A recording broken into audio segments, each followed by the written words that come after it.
O caos que o Amapá tem vivido sem eletricidade mostra os limites e os perigos da privatização de energia no país. Se uma grande parte das distribuidoras já foram privatizadas, o mesmo não pode ocorrer com as estatais que geram a energia no Brasil. Na entrevista central, conversamos sobre o assunto com Naylor Gatto, do Coletivo Nacional dos Eletricitários. E nossa reportagem mostra como os estudantes de periferia podem ser prejudicados se as provas do Enem forem mantidas em janeiro. Eu sou Pamela Oliveira e a Central do Brasil começa agora.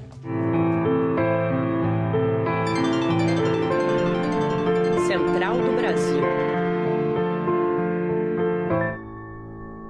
No dia 20 de novembro é dia de homenagear a memória de um lutador do povo, Zumbi dos Palmares. Mas além disso, é a data em que se exige mais dignidade e melhores condições de existência para o povo negro, que ainda enfrenta o racismo.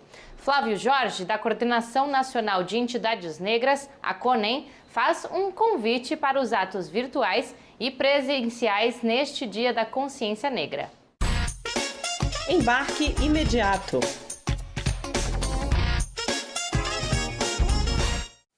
Estou aqui para lembrar a todos e todas que o 20 de novembro é o Dia Nacional da Consciência Negra e será realizado numa conjuntura bastante complexa.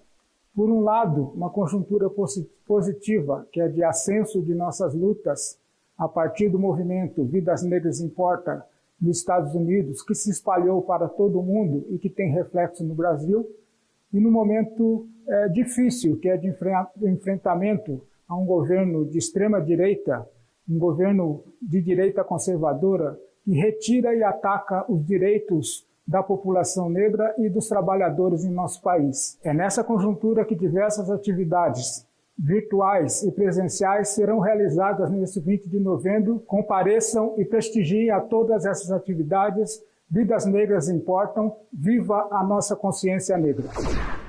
O Exame Nacional do Ensino Médio está agendado para 17 e 24 de janeiro. Mas as datas podem prejudicar e muito quem enfrentou mais dificuldades para acompanhar as aulas e estudar durante a pandemia.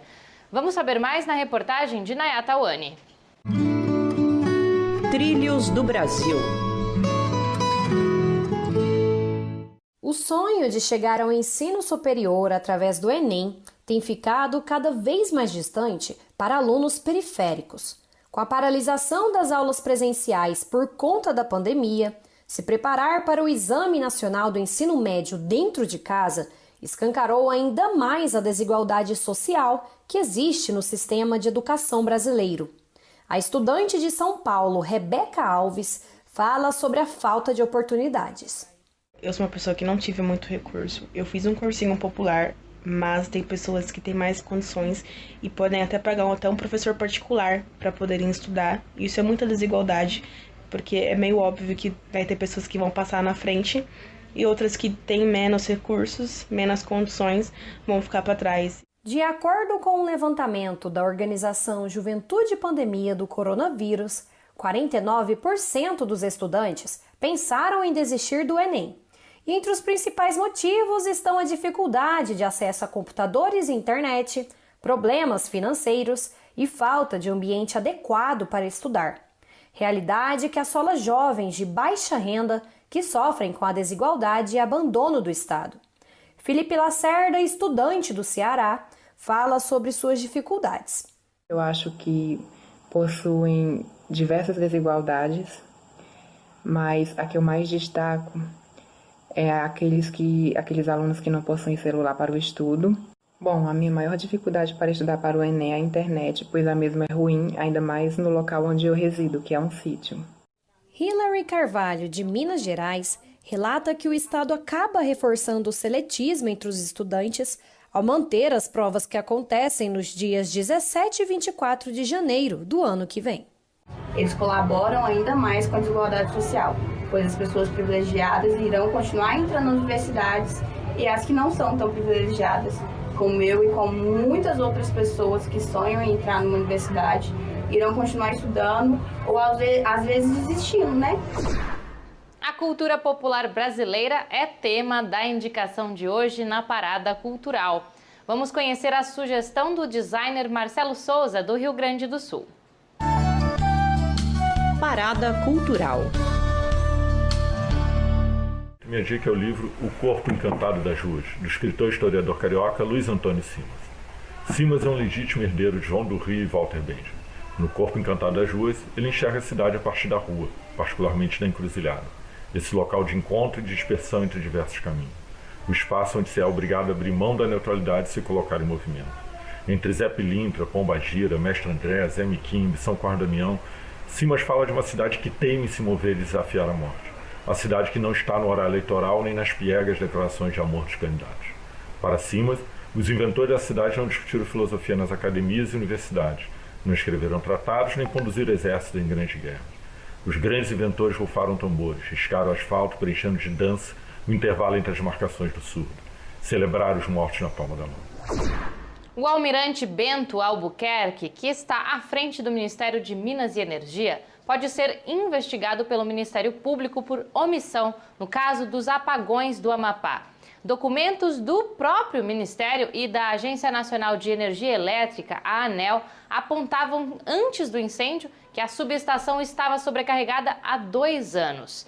Os executivos à frente da ANEEL foram afastados dos cargos por decisão judicial. Afonso Bezerra nos conta mais sobre a situação de calamidade do estado. Nacional. Em 15 dias, o estado do Amapá passou por 2 apagões e ficou com o fornecimento de energia oscilando. Para especialistas como o professor Luiz Pinguelli Rosa, a crise no estado expõe a fragilidade do setor elétrico brasileiro e uma incompetência generalizada dos órgãos envolvidos. Então, houve várias incompetências. Não tem sentido um sistema elétrico passar mais do que 48 horas para restabelecer o sinal. Faltava redundância. Não tem cabimento. 3 transformadores, um deles em manutenção há muitos meses e os outros 2 vizinhos um ao outro, de maneira que o incêndio de um passou para o do outro e o estado ficou às escuras.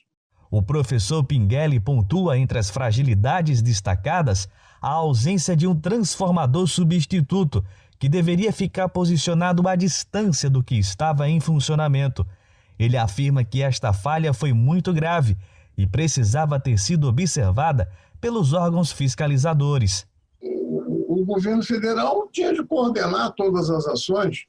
A energia elétrica no Brasil é uma coisa necessariamente que interliga o sistema todo. Uma parte depende da outra e é muito sensível. Você vê que eles não conseguem religar. Não conseguem religar. Isso é falta de competência técnica. O primeiro apagão no Amapá ocorreu no dia 3 de novembro.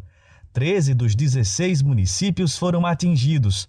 A população tem problemas com o fornecimento de água, refrigeração dos alimentos e com o calor. Foi estabelecido um racionamento. Moradores denunciaram o descumprimento do rodízio. Mais de 80 protestos foram registrados em 15 dias.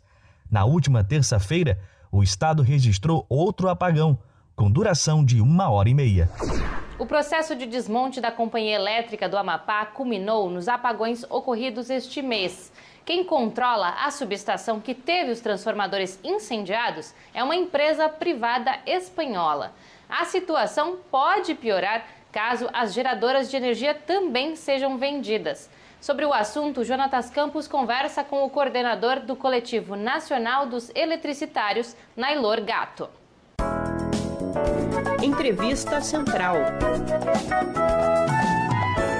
Hoje conversamos com o Nailor Gatto, vice-presidente da Federação Nacional dos Urbanitários e coordenador do Coletivo Nacional dos Eletricitários.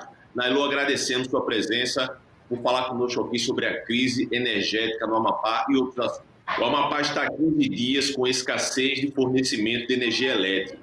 Nailor, você pode nos explicar o que está acontecendo?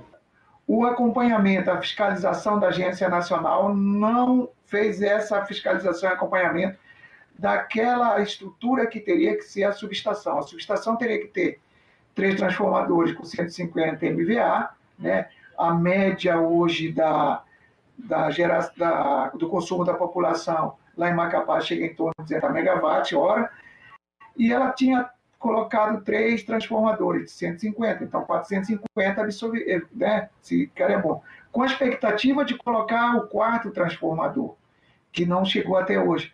Porque a empresa, esse problema é muito sério. A empresa, além de não ter manutenção preditiva, manutenções que fossem para manter e operar a subestação, ela colocou equipamento de qualidade inferior, né? E para reduzir custo, porque o capital é assim, né? Para ele ter um lucro maior, ele tem ou subtrai direito dos trabalhadores ou coloca material de qualidade inferior, e isso que ocorreu.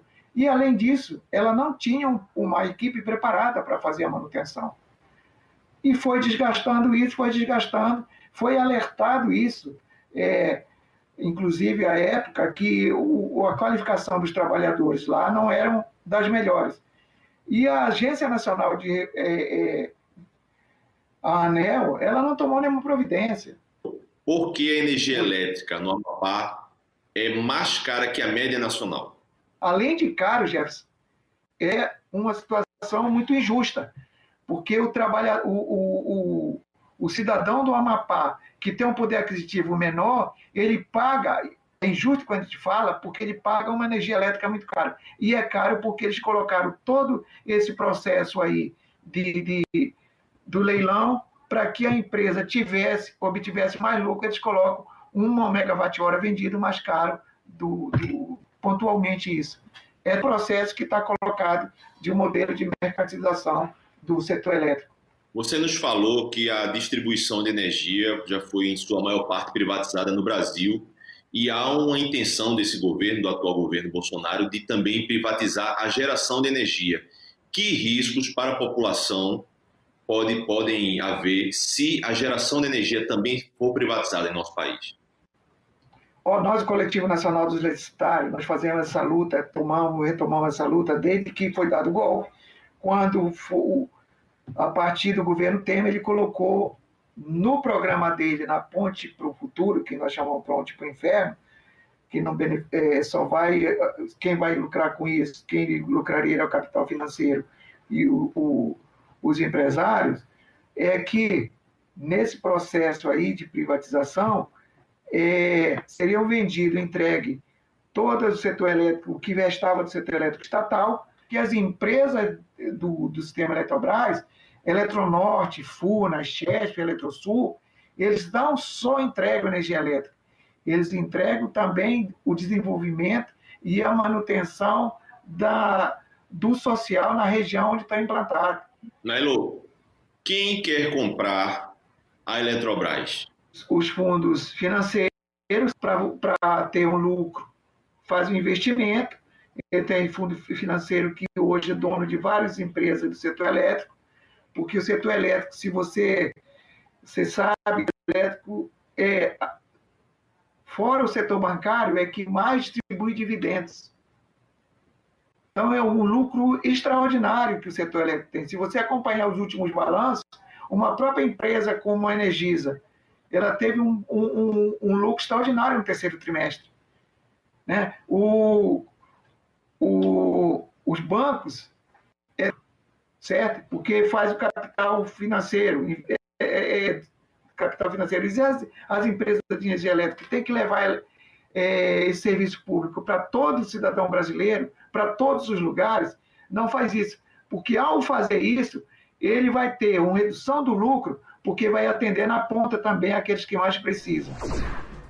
Eu fico por aqui, mas você pode falar com a gente pelo WhatsApp. Basta mandar a sua mensagem para DDD 11 93081 3336. Até amanhã.